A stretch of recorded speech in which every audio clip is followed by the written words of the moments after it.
Hello विद्यार्थियों, मैं रवि कुमार आपका स्वागत करता हूं आपके अपने यूट्यूब चैनल जेएचपी कोचिंग में। तो जैसा कि विद्यार्थियों हम कक्षा 12 भौतिक विज्ञान का अनसॉल्व पेपर सॉल्व कर रहे थे, जिसमें विद्यार्थियों मैं आपको देखिए जो अनसॉल्व पेपर के पहले जो मॉडल पेपर दिया रहता है, मैं आपको वो सॉल्व करा रहा था। तो विद्यार्थियों आज हम देखिए सॉल्व करेंगे खंड या से, ठीक है ना। क्योंकि देखिए पीछे क्वेश्चन मैं करा चुका हूँ और मेरे चैनल में प्लेलिस्ट बनी है। अगर आप प्लेलिस्ट में जाएंगे तो वहाँ पर हमारे सारे वीडियो आपको मिलेंगे, ठीक है ना। तो आज देखिए खंड या से हमको सॉल्व करना है, क्योंकि पीछे कर चुके हैं। तो छठवां क्वेश्चन से करेंगे विद्यार्थियों। देखिए छठवां क्वेश्चन कह रहा है एक समांतर प्लेट संधारित्र की धारिता का सूत्र स्थापित कीजिए, ठीक है ना। हमको क्या करना है, समांतर प्लेट संधारित्र की धारिता का सूत्र निकालना है। इसके बाद कह रहा है 100 माइक्रोफैरड, देखिए पाई लिखा है यहाँ पे, देखो माइक्रो होना चाहिए, देखिए देखिए यहाँ पे माइक्रो रहेगा, ठीक है ना। कह रहा है 100 माइक्रोफैरड का समांतर प्लेट संधारित्र 400 वोल्ट तक आवेशित है, ठीक है ना। क्या कह रहा है, 100 माइक्रोफैरड का समांतर प्लेट संधारित्र 400 वोल्ट तक आवेशित है। यदि इसकी प्लेटों के बीच की दूरी आधी कर दें तो प्लेटों के बीच नए विभवांतर क्या होगा और इसकी संचित ऊर्जा में का क्या परिवर्तन होगा, ठीक है ना। 5 नंबर क्वेश्चन है। चलिए देखिए इसको हम सॉल्व कर लेते हैं। चलिए तो देखिए विद्यार्थियों क्वेश्चन कौन सा करना है हमको, देखिए छठवां क्वेश्चन करना है, ठीक है ना। खंड या कर रहे हैं हम, ठीक है। देखिए मैं डाल देता हूँ खंड या कर रहे हैं, ठीक है ना। पीछे क्वेश्चन सारे हम कर चुके हैं, ये देखिए। तो देखिए विद्यार्थियों खंड या में देखिए, तो सबसे पहले हमको क्या करना है, देखिए समांतर प्लेट संधारित्र की धारिता का सूत्र निकालना है, ठीक है ना। देखिए एक समांतर प्लेट संधारित्र बना लेते हैं। देखिए एक प्लेट ये हो जाएगी हमारी, देखिए एक प्लेट हमारी ये हो जाएगी, ठीक है ना। इस प्लेट का नाम जैसे मान लेते हैं ए है, इस प्लेट का नाम मान लेते हैं बी है, ठीक है ना। इसमें देखिए पॉजिटिव आवेश है, ठीक है। इनको प्लेटों को आवेशित कर देते हैं, ठीक है ना। इसमें देखिए पॉजिटिव आवेश है, इसमें देखिए निगेटिव आवेश है, ठीक है। इसमें निगेटिव आवेश है। इसका पृष्ठीय आवेश घनत्व नीटा है, इसका पृष्ठीय आवेश घनत्व नीटा है, ठीक है ना। नीटा मान लिया, पृष्ठीय आवेश घनत्व नीटा वाला क्यू बटा ए होता है, पढ़े होंगे आप, ठीक है ना। देखिए यहाँ पे लिख देता हूँ। देखिए जो पृष्ठीय आवेश घनत्व होता है, पृष्ठीय आवेश घनत्व, पृष्ठीय आवेश घनत्व वो नीटा बराबर क्या होता है विद्यार्थियों, क्यू बटा ए होता है, ठीक है ना। अगर यहाँ देखिए क्यू का मान निकालेंगे तो क्यू का नाम क्यू और नीटा गुड़े ए हो जाएगा, ठीक है ना। ये देखिए हमारे पास आएगा क्यू बराबर, ठीक है ना। यह काम देगा, इसीलिए पहले इसको निकाल के रख लिया, ठीक है। अब देखिए देखिए विद्यार्थियों यहाँ पे एक बिंदु ले लेते हैं, जैसे पी बिंदु है। यहाँ पे एक बिंदु ले लेते हैं, जैसे मान लो क्यू बिंदु है। और एक बीच में बिंदु ले लेते हैं, ठीक है ना, जैसे मान लेते हैं आर बिंदु है, ठीक है। देखिए इस प्लेट की, प्लेट ए है ये हमारी, ठीक है ना। इसमें देखिए धनात्मक आवेश है, ठीक है ना, पॉजिटिव आवेश है। तो इस प्लेट की वजह से अगर बिंदु पी पर जो है विद्युत क्षेत्र की तीव्रता देखें, विद्युत क्षेत्र की तीव्रता देखिए, देखिए विद्यार्थियों। तो देखिए जब धनात्मक आवेश होता है तो विद्युत क्षेत्र तीव्रता जो है बाहर तरफ होती है, ठीक ना। तो देखिए इस साइड होगी, ठीक ना, बाहर तरफ होगी। किसकी वजह से, ये प्लेट ए की वजह से, ठीक है ना, बाहर तरफ होगी। और यही देखिए प्लेट ए की वजह से अगर देखिए यहाँ पे देखें बिंदु आर पर देखिए तो किस साइड होगी, देखिए बाहर तरफ, इस साइड होगी, ठीक है ना, इस साइड होगी, ठीक है ना। देखिए इसको ई वन नाम देता हूँ, देखिए चाहे ई ए नाम देते हैं, ठीक है ना, ई ए नाम दे देते हैं। बाहर की तरफ होगा, ठीक है ना, इस साइड। मतलब देखिए प्लेट ए है, प्लेट ए में क्या धनावेश है, धनावेश है ना। तो देखिए जो धनावेश होता है उसमें अगर तीव्रता देखिए, जो धनावेश की वजह से तीव्रता होती है तो बाहर तरफ होती है, ठीक है ना, धनात्मक आवेश से। तो धनात्मक आवेश की वजह से तीव्रता होगी। अगर बिंदु पी पर तीव्रता देखें, देखिए तो बाहर तरफ होगी, ठीक है ना। बिंदु आर पर भी देखेंगे तो बाहर तरफ होगी, क्योंकि देखिए धनात्मक आवेश है और धनात्मक आवेश में तीव्रता बाहर की तरफ ही होती है, ठीक है ना। ऋणात्मक आवेश में आते देखिए प्लेट बी में ऋणात्मक आवेश है, इसमें अगर देखें तो इसमें देखिए अंदर तरफ होती है, क्यू देखिए जैसे बी प्लेट है, बी प्लेट में ऋण आवेश है, इसकी वजह से अगर क्यू पर तीव्रता देखें तो अंदर तरफ होगी, किस साइड, इस साइड होगी, ठीक है ना। अंदर तरफ होगी इस साइड, ई बी इस साइड होगी, ठीक है ना, अंदर तरफ। इसमें क्या आती है, इसमें देखिए बाहर तरफ से, ठीक है ना, ई ए बाहर की तरफ से, ठीक है ना, अंदर तरफ होगी। और ये बिंदु आर पर देखे तो भी देखिए अंदर तरफ होगी, इसी साइड ना, इसी साइड देखिए ई बी भी होगी, ठीक है ना, इसी साइड, मतलब इसी दिशा में होगी, ठीक है ना। देखिए इसी दिशा में यहाँ पर है प्लेट बी की वजह से तीव्रता अंदर तरफ, यहाँ पे देखिए प्लेट बी की वजह से तीव्रता आर बिंदु पर अंदर तरफ, ठीक है ना। तो देखिए विद्यार्थियों, तो यहाँ पे देखिए हमारी तीव्रता कितनी मिलेगी बिंदु आर पर।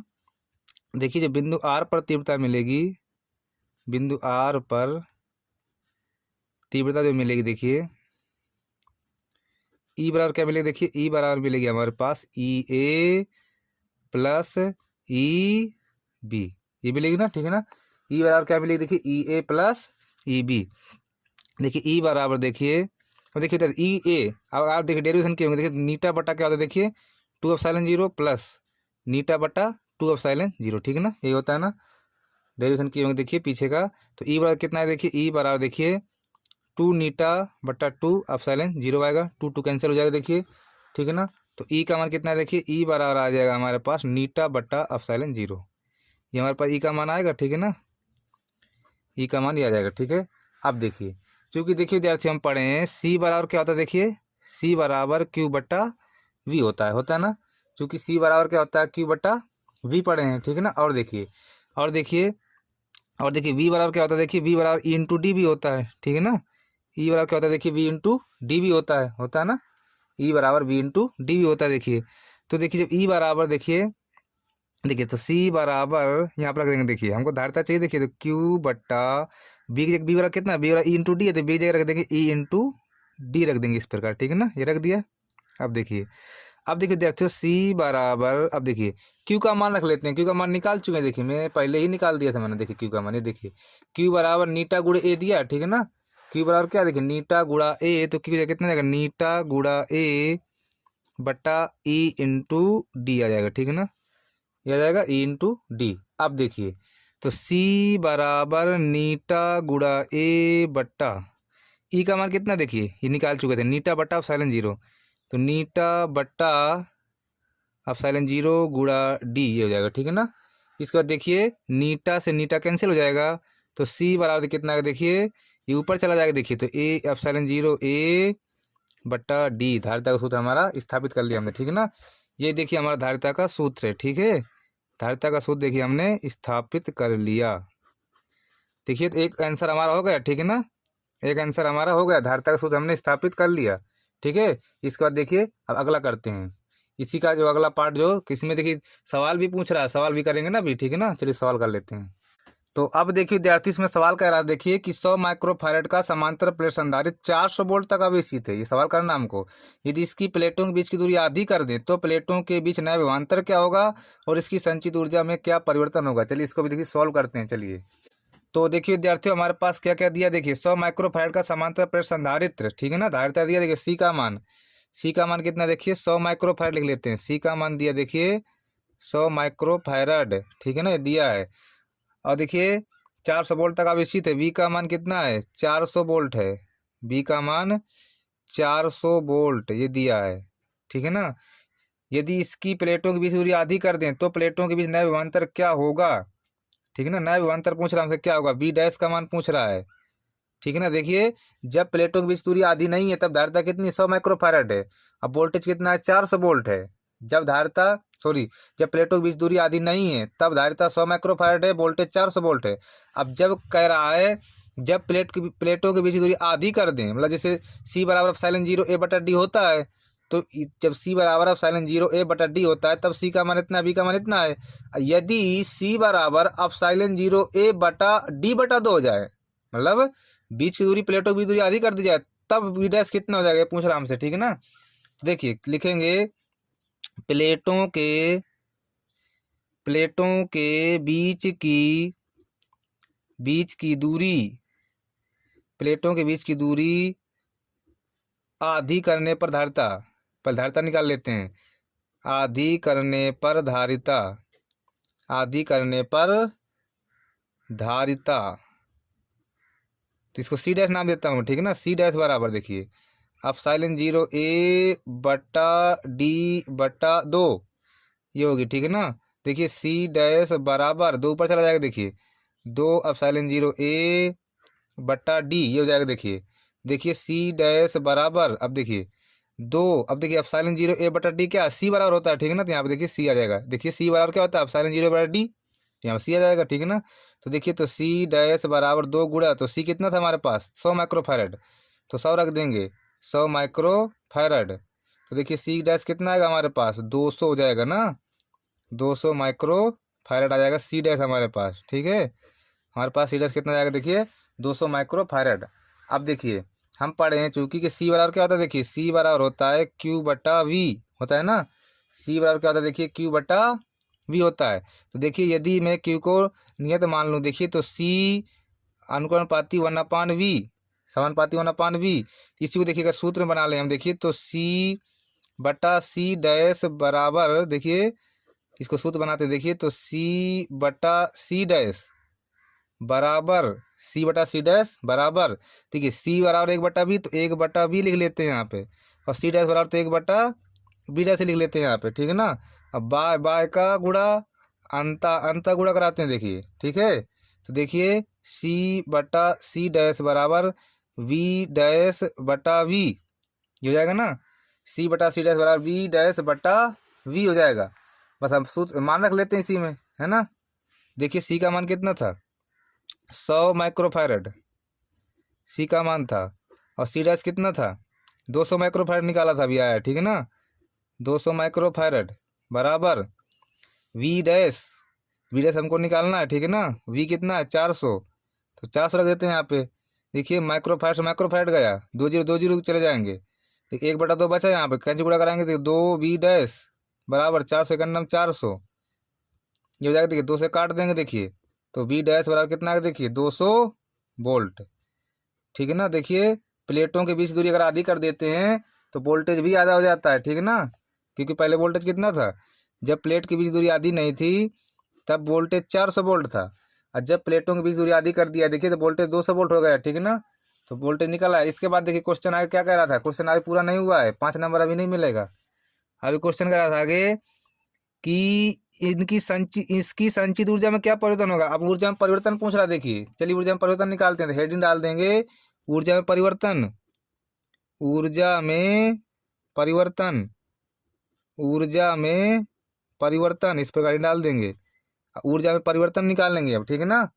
तो देखिए विद्यार्थियों, जब ऊर्जा में परिवर्तन निकालेंगे, देखिए जब प्लेटों के बीच दूरी आधी नहीं थी तो हमारे देखिए ऊर्जा सूत्र क्या होता है, देखिए यू बराबर 1/2 CV², ठीक है ना। तो यहाँ से पहले यू का मान निकालते हैं, देखिए तो यू बराबर 1/2 गुणे सी कितना था, जब प्लेटों के बीच दूरी आधी नहीं थी, सी का मान था 100 माइक्रोफैरड, 100 गुणे माइक्रो हटाते, देखिए 10⁻⁶ गुणे, ठीक है ना। माइक्रो हटाने के लिए 10⁻⁶ गुणा कराना पड़ेगा, ठीक है ना। Milli micro, milli 10⁻3, micro 10⁻6, V, V कितना 400 था, 2 बार लिखेंगे, देखिए 400 गुणे 400, 2 बार लिखेंगे, ठीक है ना। 400 गुणे 400, अब देखिए काट देंगे, 2 दूनी 400, तो यू कितना है, देखिए 4 दूनी 8, ये 10⁻⁶ गुणे 2 जीरो 6 जीरो पे हो जाएगा, देखिए ये 6 कभी कभी कट जाएगा ये, ठीक है ना।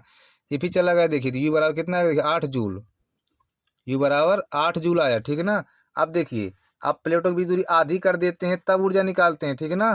तो इसको यू डैश नाम देता हूँ, देखिए मैं यू डैश बराबर 1/2 सी डैश बी डैश का स्क्वायर, तो इनका मान रखेंगे, सी डैश बी डैश दिए थे, ठीक है। तो देखिए यू डैश बराबर 1/2, सी डैश कितना था, सी डैश था 200 माइक्रोफैरड, तो 200 माइक्रो हटा दे, देखिए 10⁻⁶ बी², बी डैश स्क्वायर मतलब बी डैश कितना 200 आया था ना, 200 गुणे 200, ये हो जाएगा, देखिए 2 से 2 कट जाएगा एक बार में, तो यू डैश कितना बचा, देखिए 2 दूनी 4 गुणे 10⁻⁶ गुणे 2 2 4, फिर 10⁻⁶, ठीक है ना। ये भी कटेगा, देखिए तो यू डैश आएगा हमारे पास 4 जूल। अब देखिए ऊर्जा में परिवर्तन डेल्टा यू निकालना हमको, ठीक है ना। लिखेंगे डेल्टा यू बराबर, तो देखिए यू माइनस यू डैश, तो देखिए डेल्टा यू बराबर, यू कितना था 8 -4, तो कितना आएगा 4 जूल, ऊर्जा में परिवर्तन आएगा, ठीक है ना। तो देखिए विद्यार्थी ये क्वेश्चन, अब आपका पूरा क्वेश्चन हुआ है, ठीक है। अब आपको पूरा नंबर मिलेगा टनाटन, ठीक है ना। तो चलिए देखिए इसके बाद अगला क्वेश्चन करते हैं, चलिए। तो अगला क्वेश्चन देखिए अथवा वाला क्वेश्चन करेंगे, ठीक है ना। अथवा वाला क्वेश्चन कह रहा, देखिए गॉस प्रमेय लिखिए, कह रहा गॉस प्रमेय लिखिए, फिर कह रहा अनंत विस्तार की समतल आवेशित चालक चादर के निकट विद्युत क्षेत्र की तीव्रता का व्यंजक प्राप्त कीजिए। फिर कह रहा एक खोखले बेलन के भीतर क्यू कूलाम आवेश स्थित है, यदि बेलन के वक्री पृष्ठ से 5 वोल्ट मीटर वैद्युत फ्लक्स संबंधित हो तो बेलन के किसी एक समतल पृष्ठ से कितना वैद्युत फ्लक्स होगा, ठीक है ना। ये क्वेश्चन देखिए हमारे पास दिया है, अथवा में दिया था, ठीक है ना। देखिए पहले गॉस की प्रमेय लिख लेते हैं। तो गॉस की प्रमेय में लिखेंगे विद्यार्थियों, किसी बंद, यहाँ बंद लिख देंगे, किसी बंद विद्युत पृष्ठ से गुजरने वाला विद्युत फ्लक्स इस पृष्ठ के परिबद्ध आवेश का 1/ε0 गुना होता है, और φE बराबर लिख देंगे Q/ε0, ठीक है ना। ये हम सॉल्व कर लेंगे। इसके बाद देखिए विद्यार्थियों, तो नॉर्मल है, आप परिभाषित कर लेना, ठीक है ना। इसके बाद देखिए डेरिवेशन करेंगे, इसमें कह रहा अनंत विस्तार की समतल आवेशित चालक चादर के निकट विद्युत क्षेत्र की तीव्रता का व्यंजक प्राप्त कीजिए, ठीक है ना। तो चलिए देखिए, अनंत विस्तार की समतल आवेशित चालक चादर के निकट विद्युत क्षेत्र तीव्रता का व्यंजक हम प्राप्त कर लेते हैं। चलिए तो देखिए विद्यार्थी, सबसे पहले देखिए एक प्लेट बनाते हैं, ठीक ना, समतल आवेशित, ठीक है ना। एक जो है देखिए पहले क्या बनाते हैं विद्यार्थियों, एक प्लेट बनाते हैं समतल आवेशित चालक चादर जो कह रहा था ना, देखिए तो बना लेते हैं पहले इसको। देखिए इस प्रकार जो है बना लेते हैं।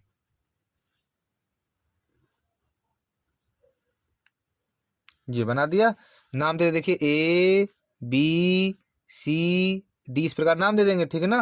और देखिए इसको आवेशित कर देंगे, देखिए धन आवेश दे देते हैं इसमें, ठीक है ना, धन आवेश दे देते हैं इसमें, इस प्रकार धन आवेश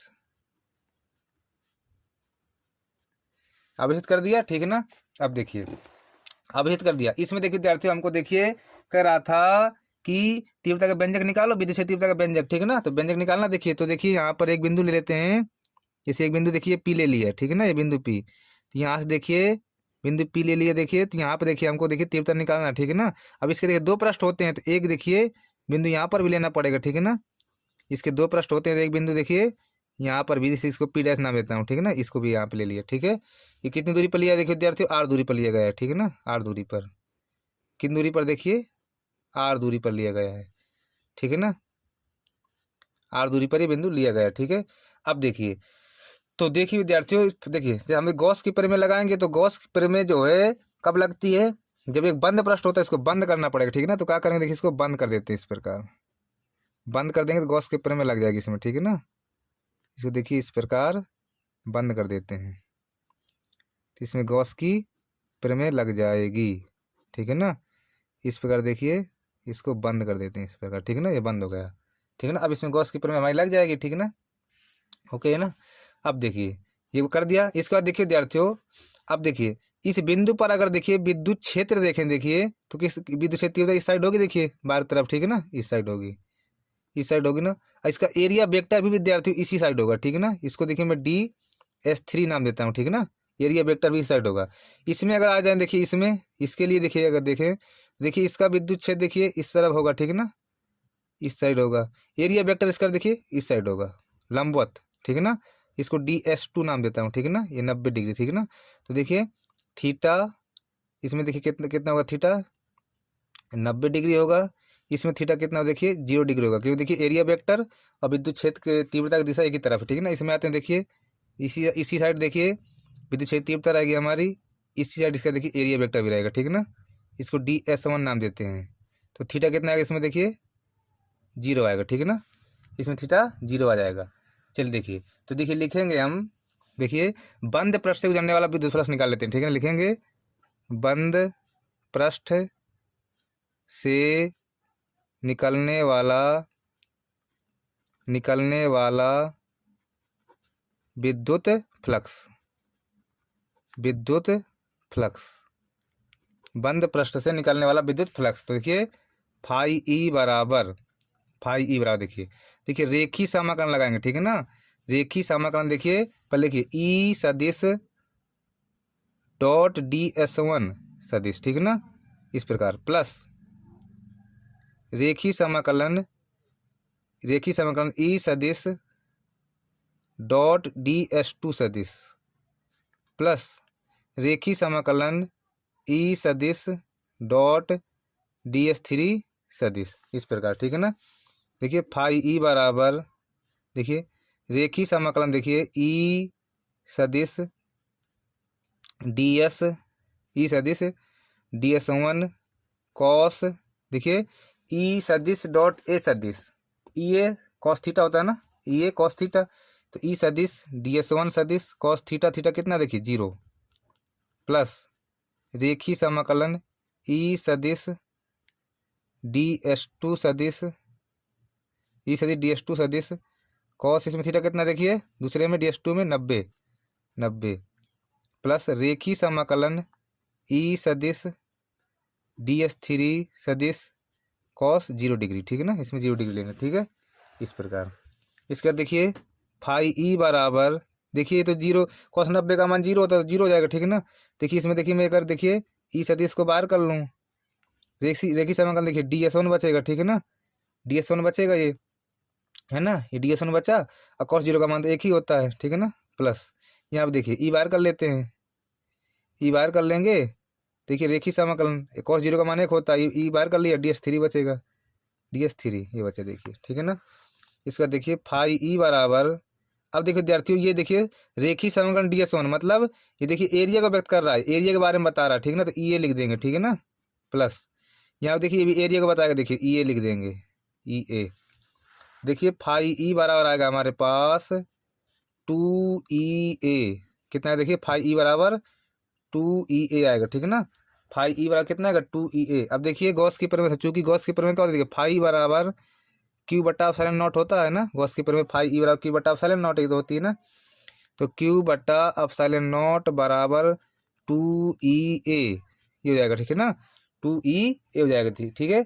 इसके बाद देखिए विद्यार्थियों आप पृष्ठीय आवेश घनत्व पढ़े होंगे, देखिए देखिए देखिए चूंकि पृष्ठीय आवेश घनत्व नीटा, नीटा बराबर क्या होता है, देखिए क्यू बटा ए होता है पृष्ठीय आवेश घनत्व ना, यहाँ से अगर देखिए क्यू का मान निकालेंगे हम, देखिए तो क्यू बराबर आएगा, देखिए नीटा गुणा ए आ जाएगा, ठीक है ना, क्यू का मान कितना है, देखिए नीटा गुणा ए आएगा, क्यू का मान है ना नीटा गुणा ए, तो यहाँ आप रख लेते देखिए, तो नीटा गुणा ए बट्टा एप्सिलॉन नॉट बराबर 2e हो जाएगा ना। अब देखिए ए से ए कैंसिल हो जाएगा, है ना, तो देखिए ए से ए जब कैंसिल हो जाएगा, देखिए ई कितना आएगा, फिर नीचे आ जाएगा ये, तो ई कितना आएगा, देखिए ई बराबर आएगा, देखिए नीटा बट्टा 2 एप्सिलॉन नॉट आएगा, ठीक है ना, ई बराबर कितना है, देखिए ई बराबर आ जाएगा नीटा बटा 2 एप्सिलॉन नॉट, है ना, ई बराबर नीटा बटा 2 एप्सिलॉन नॉट आ जाएगा, ठीक है ना। तो देखिए हमारा डेरिवेशन हो गया। इसके बाद देखिए अब आज क्वेश्चन क्या करा था उसको भी देख लेते, देखिए तो इसके बाद देखो विद्यार्थियों क्वेश्चन कह रहा था एक खोखले बेलन के भीतर क्यू कूलाम आवेश स्थित है, यदि बेलन के वक्री पृष्ठ से 5 वोल्ट मीटर वैद्युत फ्लक्स संबंधित हो तो बेलन के किसी एक समतल पृष्ठ से कितना वैद्युत फ्लक्स होगा, ठीक है ना। चलिए देखिए इसको हम सॉल्व करते हैं, चलिए तो देखिए विद्यार्थियों इसी में क्वेश्चन कह रहा था हमसे, उसी क्वेश्चन करते हैं। देखिए देखिए कह रहा था खोखले बेलन के भीतर क्यू कूलाम आवेश स्थित है, देखिए खोखला बेलन बना लेंगे, उसके अंदर कितना देखिए क्यू कूलाम आवेश स्थित है, ठीक है ना। यदि बेलन के वक्री पृष्ठ से 5 वोल्ट मीटर वैद्युत फ्लक्स संबंधित हो, यहाँ से मतलब कितना 5 वोल्ट का 5 वोल्ट मीटर वैद्युत फ्लक्स संबंधित है, ठीक है ना। तो बेलन किसी एक समतल पृष्ठ से कितना वैद्युत फ्लक्स होगा, एक से मतलब कितना निकलेगा, ठीक है ना। देखिए लिखेंगे हम चित्र इस प्रकार बना लेंगे, लिखेंगे कि संपूर्ण बेलन से निकलने वाला विद्युत फ्लक्स फाई ई बराबर क्यू बटा एप्सिलॉन 0 है, ठीक ना, मतलब पूरे से, संपूर्ण मतलब पूरे से जो है संपूर्ण बेलन से निकलने वाला विद्युत फ्लक्स फाई ई बराबर क्यू बटा एप्सिलॉन नॉट है, ठीक है ना। अब देखिए बेलन के वक्री पृष्ठ से, यहाँ से वक्री पृष्ठ मतलब ये होता है, देखिए ये वाला और ये वाला, तो बेलन के वक्री पृष्ठ से निकलने वाला फ्लक्स कितना है, फाई है, ठीक है ना, फ्लक्स फाई है। तो देखिए तो समतल पृष्ठ से निर्गत फ्लक्स कितना होगा, देखिए इनसे दोनों से कितना होगा, फाई पी लिख देंगे, फाई पी बराबर पूरे में पूरे से फाई घटा देंगे तो फाई ई, मतलब फाई ई में वाला फाई माइनस कर देंगे, तो इनसे निकलने वाला आ जाएगा, ठीक है ना। लेकिन हमसे एक से पूछ रहा था, एक समतल पृष्ठ से, तो लिख देंगे एक समतल पृष्ठ से निर्गत फ्लक्स बराबर इसका आधा कर देंगे, तो एक से पता चल जाएगा, तो 1/2 गुणे फाई पी, तो 1/2 और फाई पी का मान है फाई ई माइनस फाई 1/2, अब फाई का मान दिया क्यू बटा एप्सिलॉन नॉट, क्यू बटा एप्सिलॉन नॉट माइनस फाई, ये हमारा देखिए आंसर आ जाएगा, ठीक है ना। तो चलिए देखिए आपके समझ में आया होगा, ये क्वेश्चन हमारा पूरा हो गया, ठीक है ना। इसके बाद देखिए विद्यार्थियों हमने 6वां का पूरा कर लिया, देखिए ठीक है ना। अब 7वां करते हैं, देखिए तो देख सकते हैं आप, देखिए 7वां क्या कह आराम से देखिए, 7वां क्वेश्चन कह रहा है कि अन्योन्य प्रेरकत्व की परिभाषा दीजिए, ठीक है ना। पहले हमको देखिए अन्योन्य प्रेरकत्व की परिभाषा देना है, इसके बाद कह रहा है दो समाक्ष परिनलिकाओं के बीच अन्योन्य प्रेरकत्व का व्यंजक प्राप्त कीजिए, ठीक है।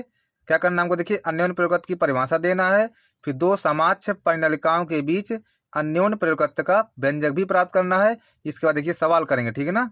पहले इतना कर लेते हैं, ठीक है चलिए। तो देखिए हेडिंग डाल देंगे अन्योन्य प्रेरकत्व, पहले अन्योन्य प्रेरकत्व की परिभाषा पूछ रहा था तो अन्योन्य प्रेरकत्व की परिभाषा लिख लेंगे, ठीक है ना। हेडिंग डाल देंगे अन्योन्य प्रेरकत्व, परिभाषा में लिखेंगे कि यदि कुंडली में प्रेरित धारा एकांक हो, यदि कुंडली में प्रेरित धारा एकांक हो तब दूसरी कुंडली में फ्लक्स परिवर्तन अन्योन्य प्रेरण गुणांक या अन्योन्य प्रेरकत्व कहलाता है। इसे m से लिखते हैं, m बराबर होता है n2 फाई 2 बटा I1, ठीक है ना। ये परिभाषा लिख देंगे। इसके बाद मैं आपको देखिए डेरिवेशन से कराता हूँ, ठीक है ना। चलिए डेरिवेशन भी कर लेते हैं, क्योंकि डेरिवेशन पूछ रहा था तो डेरिवेशन भी कर लेते हैं, चलिए। तो देखिए विद्यार्थी डेरिवेशन कह रहा था दो समाक्ष परिनलिकाओं के बीच अन्योन्य प्रेरकत्व का व्यंजक प्राप्त कीजिए। दो समाक्ष परिनलिकाएं, देखिए तो दो परिनलिकाएं बना लेते हैं, ठीक है ना। चलिए तो देखिए पहली परिनलिका हो जाएगी हमारी ये, इस प्रकार बनाएंगे, ठीक है ना, इस प्रकार ये, इस प्रकार बना लेंगे। देखिए ये हमारी पहली पैनल का हो गई, ठीक है ना, ये पहली पैनल का हो गई। इसमें देखिए I1 धारा मान लो प्रवाहित हो रही है, ठीक है ना। इस पैनल का नाम है S1, ठीक है ना, ये पहली पैनल का है। इसके बाद देखिए इसी में देखो दूसरी पैनल का बनाते, देखिए डॉट डॉट करके, ठीक है ना। ये समाज मतलब एक दूसरे से मिली हुई है, ठीक है ना, इस प्रकार मतलब एक दूसरे के ऊपर फंसी हुई है, ठीक है, दोनों ना, ये समाज का मतलब यही होता है, ठीक है ना। एक दूसरे के अंदर है, देखिए इस प्रकार बनाएंगे, इस प्रकार ये, ठीक है ना। ये दूसरी पैनल का, इसका नाम देते हैं देखिए S2 नाम देते हैं। इसमें धारा देखिए मान लो हमारी I2 प्रवाहित हो रही है, ठीक है ना। इसमें I1 थी तो इसमें I2 धारा प्रवाहित हो रही है, ठीक है ना। ठीक है, इसकी लंबाई देखिए L देते हैं पैनल का की, ठीक है ना, लंबाई कितनी देखिए L है, ठीक है ना। इस प्रकार देखिए फिगर बना लेंगे, ठीक है ना। इस प्रकार देखिए हम फिगर को बना लेंगे, फिर देखिए लिखेंगे। अब इसमें देखिए लिखना पड़ेगा, ठीक है ना। फिगर तो बन गया, लिखेंगे। देखिए पहली कुंडली में देखिए लिखेंगे, पहली कुंडली में, पहली कुंडली में, पहली कुंडली में कुल फेरों की संख्या, ठीक है ना। माना लिख के क्या लिख सकते हैं, ठीक है ना, माना लिख देते हैं, ज़्यादा सही रहेगा ना। माना पहली कुंडली में कुल फेरों की संख्या, कुल फेरों की संख्या, इसका नाम देते N1 है, मान ली, ठीक है ना। माना पहली कुंडली में कुल फेरों संख्या N1 है, माना दूसरी कुंडली में कुल फेरों की संख्या बराबर N2, ठीक है ना। इस प्रकार लिख देंगे। अब देखिए, अब लिखेंगे पहली कुंडली में, माना पहली कुंडली में, माना पहली कुंडली में, पहली कुंडली में प्रत्येकांक, प्रत्येकांक लंबाई में फेरों की संख्या, प्रत्येकांक लंबाई में फेरों की संख्या, फेरों की संख्या, इसका N1 नाम देते हैं, ठीक है ना, N1, ठीक है।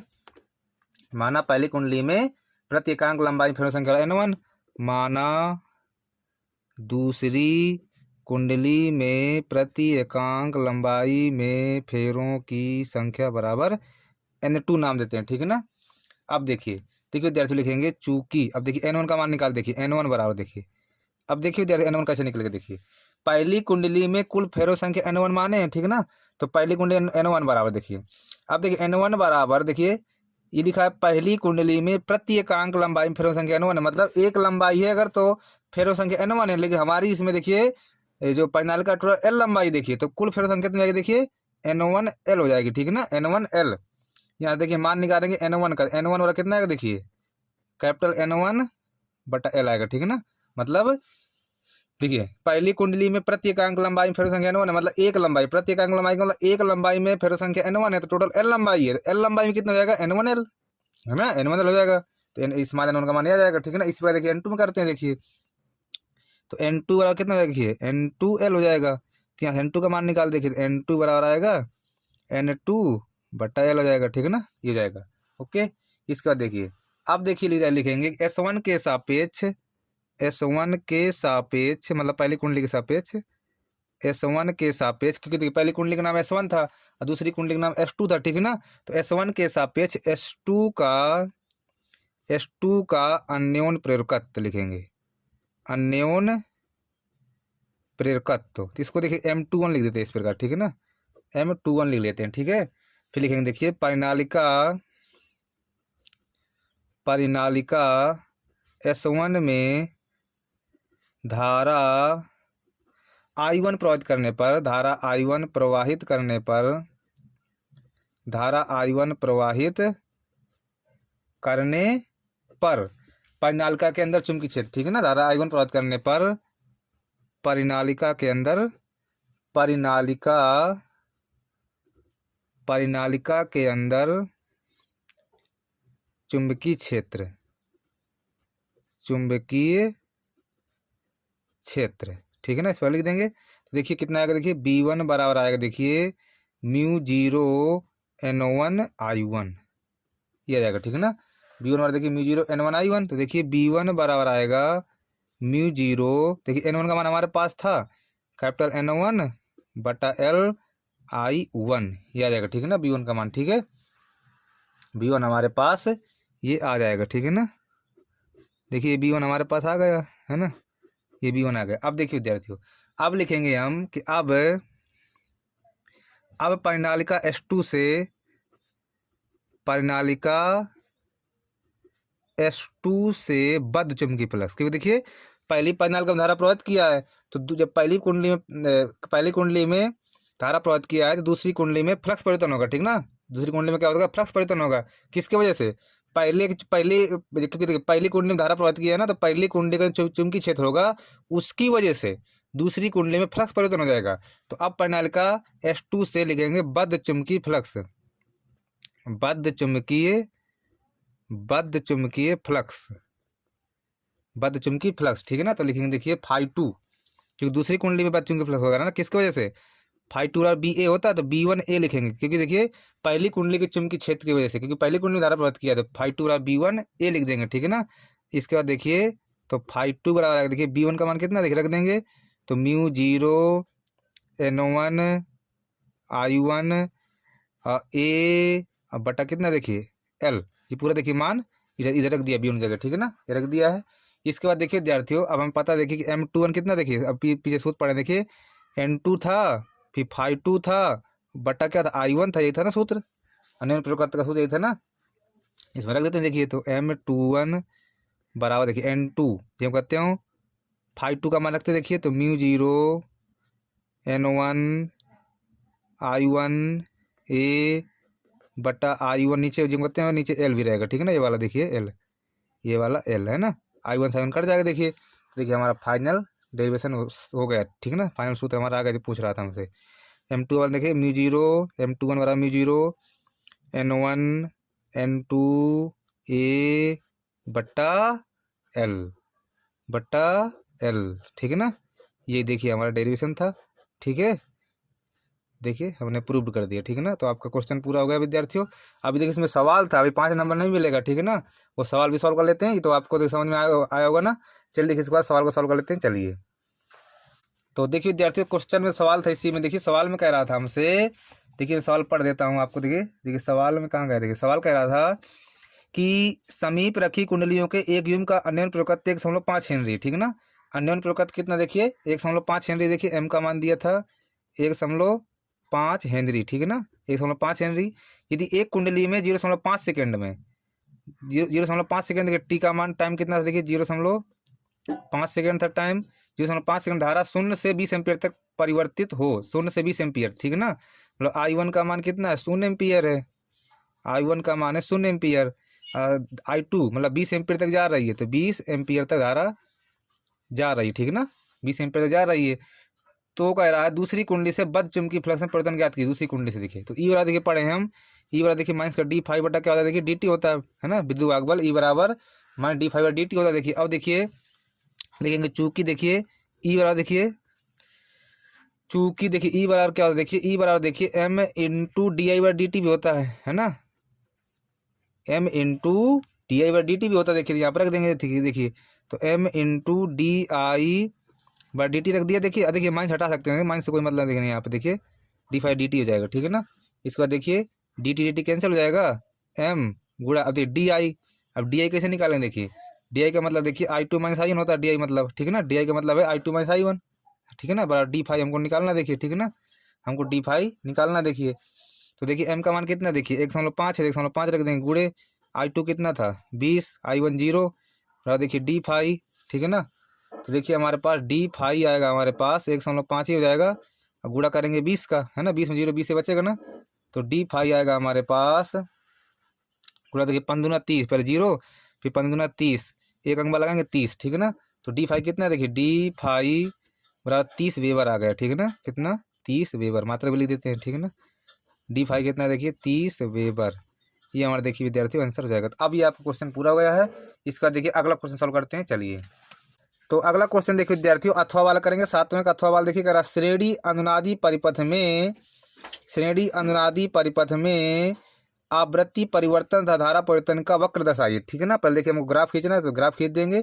इसके बाद कह रहा एक रेडियो में 800 किलोहर्ट्ज से 1200 किलोहर्ट्ज तक आवृत्ति परास वाली रेडियो संचरण बैंड समस्वरित की गई है। यदि इसके परिपथ में स्वप्रेरकत्व 200 माइक्रो हेनरी का हो तो परिवर्ती धारिता वाले संधारित्र की धारिता परास ज्ञात कीजिए, ठीक है ना। तो सवाल करना है और ये देखिए वक्र खींचना है, ठीक है ना, तब हमको 5 नंबर पूरा मिलेगा, ठीक है ना।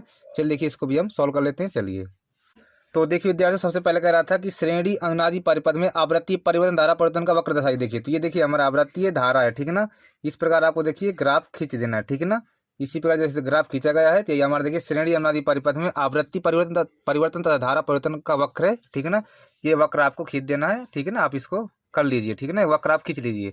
इसके बाद देखिए जो सवाल था, मैं सवाल आपको सॉल्व करा देता हूँ, तो आपका 5 नंबर पूरा कंप्लीट हो जाएगा। अगर आ भी जाएगा तो आप कंप्लीट कर देंगे, ठीक है ना, 5 नंबर का, ठीक है ना।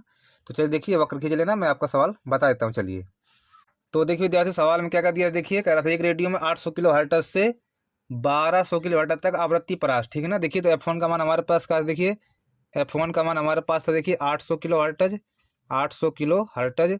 देखिए किलो हटाते हैं यहाँ से, देखिए तो 800 गुणे 10 के पावर 3 हर्ट्ज ये हो जाएगा, ठीक है ना। किलो हटा दिया, ठीक है ना, ये हो जाएगा हमारे पास। F2 क्या था हमारे पास, देखिए कह रहा था 1200 किलो हर्ट्ज, लिखेंगे देखिए 1200 किलो हर्ट्ज, तो बराबर देखिए 1200 किलो हटाते हैं यहाँ से, देखिए 10 के पावर 3 हर्ट्ज, ठीक है ना, किलो हट गया हमारा, ठीक है, ये हटा दिया। देखिए और देखिए क्या दिया था हमारे पास, देखिए विद्यार्थियों एल का मान भी दिया था ना, ठीक है ना। कह रहा देखिए 100 पे 71, ठीक है ना। एल का मान देखिए कितना था हमारे पास, एल का मान था 200 माइक्रो हेनरी, ठीक है ना, 200 माइक्रो हेनरी था, ठीक है ना। यहाँ से देखिए माइक्रो भी हटाते हैं, ठीक है ना। देखिए 200 गुणे 10 के पावर 6 हेनरी हो जाएगा, ठीक है ना। माइक्रो भी देखिए हमने हटा दिया, ठीक है ना। 200 गुणे 10 के पावर 6 हेनरी हो जाएगा, माइक्रो हमने हटा दिया। तो ये कह रहा था हमसे देखिए कि परिवर्ती धारिता वाले संधारित्र धारिता परास ज्ञात कीजिए, ठीक है ना। सी का मान निकालना, धारिता परास हमको, ठीक है ना, धारिता परास हमको देखिए निकालना है, ठीक है। चलिए देखिए धारिता परास निकालते हैं। देखिए विद्यार्थियों अनुनादी आवृत्ति सूत्र क्या, देखिए अनुनादी आवृत्ति सूत्र देखिए, अनुनादी आवृत्ति, ठीक है ना, अनुनादी अनुनादी आवृत्ति। देखिए अनुनादी आवृत्ति का देखिए जो फार्मूला था हमारे पास, देखिए F बराबर 1/2 पाई करंडी के अंदर LC, ये था, ठीक है ना। 2 पाई करने के अंदर LC, दोनों पक्ष वर्ग कर देंगे, देखिए तो F स्क्वायर बराबर हो जाएगा देखिए 1/4 पाई स्क्वायर, ठीक है ना, 4 पाई स्क्वायर। और देखिए यहाँ पे LC हो जाएगा, ठीक है ना, 4 पाई स्क्वायर LC हो जाएगा ये, ठीक है ना, 4 पाई स्क्वायर LC ये हो जाएगा। अब देखिए यहाँ से जैसे में C का मान निकालते, देखिए तो C कितना है, देखिए देखिए जब तिरछा गुणा करेंगे देखिए तो C इस पूरा इस साइड आके पूरा गुणा हो जाएगा, फिर नीचे सब आ जाएंगे ना। तो देखिए 4 pi square F square L ये हो जाएगा, ठीक है ना। जब कैंसिल गुणा करा के C का मान निकालेंगे तो ये आएगा, देखिए, ठीक है ना। C बड़ा देखिए 1/4 pi square F square L ये आएगा, ठीक है ना, ये हमारे पास आएगा। अब देखिए सारी वैल्यू यहाँ पे रख लेते हैं, ठीक है ना। पहले देखिए F1 आवृत्ति की धारिता निकालें, देखिए लिखेंगे F1 आवृत्ति के लिए धारिता, F1 आवृत्ति के लिए धारिता, F1 आवृत्ति के लिए धारिता पर निकाल लेते हैं, ठीक है ना। तो देखिए F1 आवृत्ति के लिए निकालेंगे, देखिए तो लिख देंगे C1 बराबर 1 सब मान रखते देखिए 4 गुणे पाई का मान देखिए 3.14 का स्क्वायर गुणे F 800 रखेंगे ना, देखिए तो 800 गुणे 10 के पावर 3 का स्क्वायर करते हैं, ठीक है ना। 800 गुणे 10 के पावर 3 का स्क्वायर गुणे L का मान कितना देखिए 200 गुणे 10 के पावर-6, ये देखिए, ठीक है ना, ये हमारा L का मान है, ठीक है ना। अब देखिए देखिए सॉल्व करेंगे, देखिए तो C1 कितना मिलेगा हमारे पास, देखिए 198.1 गुणे 10 के पावर-12 फैरेड मिलेगा, ठीक है ना। इसको सॉल्व करेंगे पूरा, आप इसको सॉल्व करिएगा, ठीक है ना, बहुत टाइम लगेगा सॉल्व करने में। देखिए तो C1 कितना है हमारे पास, देखिए 198, और देखिए मिली माइक्रो नैनो पिको, तो ये पिको देखिए, ठीक है ना, 10 के पावर-12 पिको होता है, ठीक है ना। तो C1 कितना 198 पिको फैराड है, ठीक है ना। C1 कितना देखिए 198 पिको फैराड हमारा देखिए C1 आ गया, ठीक है। इसके बाद देखिए F2 आवृत्ति की धारिता निकालेंगे, अब देखिए, ठीक है ना। अब लिख देंगे देखिए F2 आवृत्ति के लिए धारिता, F2 आवृत्ति के लिए धारिता। अब देखिए F2 आवृत्ति धारिता निकालेंगे, ठीक है ना। तो लिखेंगे देखिए C2 बराबर 1/4, फिर इसके बाद पाई का मान देखिए 3.14 का होल स्क्वायर गुणे, ठीक है ना, स्क्वायर लगा देंगे ना, 4 पाई स्क्वायर था, F स्क्वायर का था। अब F कितना 1200 गुणे 10 के पावर 3 है, ठीक है ना, 1200 गुणे 10 के पावर 3, तो 1200 गुणे 10 के पावर 3 का स्क्वायर भी लगा देंगे, ठीक है ना। इसके बाद देखिए हमारे पास क्या था 4 पाई स्क्वायर हो गया, F स्क्वायर हो गया L कितना देखिए L था हमारे पास 200 गुणे 10 के पावर-6, तो लिख देंगे देखिए 200 गुणे 10 के पावर-6, 200 गुणे 10 के पावर-6। अब देखिए इसको भी हम सॉल्व करेंगे, ठीक है ना। इसको सॉल्व करेंगे देखिए मिलेगा हमारे पास क्या, देखिए 88 गुणे 10 के पावर-12 फैरेड मिलेगा, ठीक है ना, सॉल्व करेंगे देखिए, ठीक है, ये हमको हमारे पास मिलेगा। देखिए तो C2 बराबर हो जाएगा, देखिए 88, इसको हटा के देखिए यहाँ से पिको फैराड लिख लेते हैं, ठीक है ना, पिको। और C2 बराबर देखिए 88 पिको फैराड। तो देखिए अब लिख देंगे अतः